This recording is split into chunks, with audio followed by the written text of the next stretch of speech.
it's a momentary holiday. I put my mind to trying to find you, dying to climb the bridge you've laid. To resolve this line, I'll go outside, pray to God, and I'll play the game. And I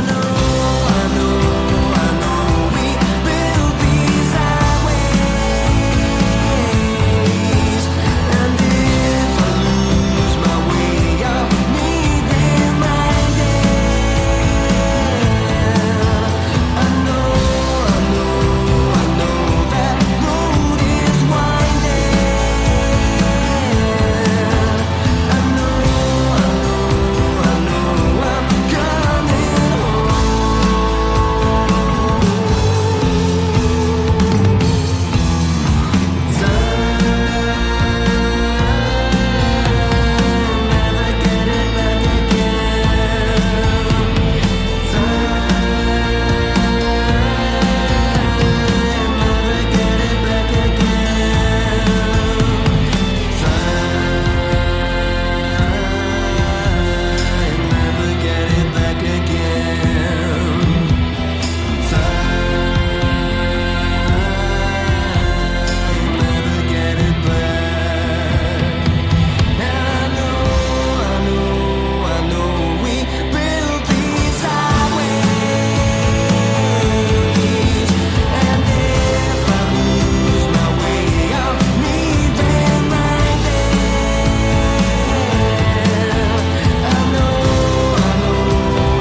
There you go, that's the new one from Dirty Laces with Breathe.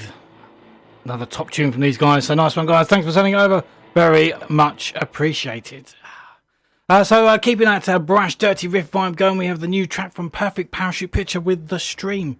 And producing sonically powerful alternative rock tune, The Stream delivers driving guitar riffs, powerful beats and storming bass lines to create a dynamic accompaniment to a soaring lead vocal from this Sheffield-based duo. The track explores the times when you feel life is in a rut and you have to question the smallest things at a point where you realise you're the only person who can change the outcome is yourselves. It's another fantastic track from these guys. Go and check them out. This is PerfectParachutePicture and The Stream.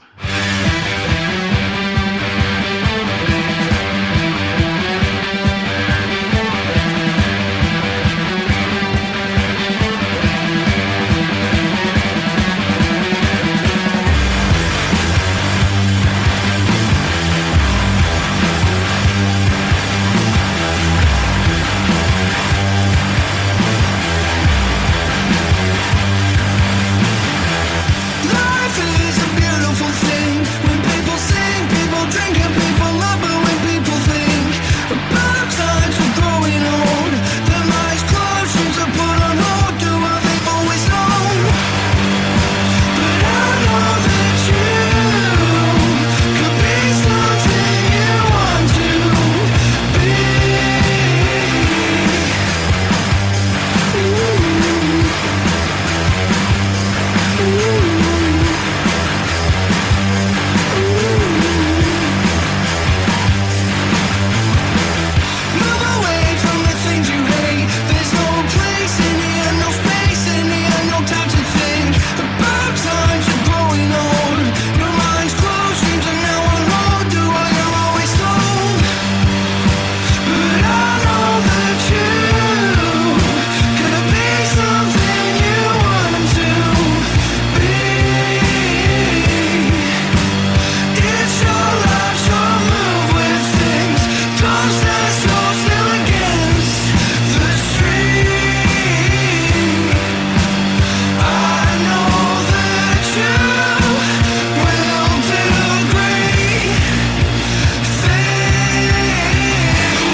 Unreleased radio show.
There we go, that's a little bit of Bandicoot there with Fuzzy. And there's a sort of a deranged attempt at seduction which draws on 70s top of the pops glam rock with memories of misguided adolescence. Due for release on the 9th of April via Libertino Records, Fuzzy captures that pent-up energy we all have from being cooped up at home and waiting for the return of normal life, which is not long, hopefully. It's not long. And also, it's a guaranteed smile as well, because it had me smiling from the moment I heard that track. So an absolute cracking tune, guys. Nice one for having it sent over. So now we caught up with a little band at the weekend to have a little chat. So here's this week's interview with the Dead Freights. So this week we caught up with Southampton's The Dead Freights, who have been compared as gothic poetry spat over disco nirvana and lyrics that are compared to Oscar Wilde. Charlie on vocals, Franklin on lead guitar, and Louis on drummer. That's with a silent S. And Dan, who's... Hi, guys. How you doing? We're very well. Thank you for having us on.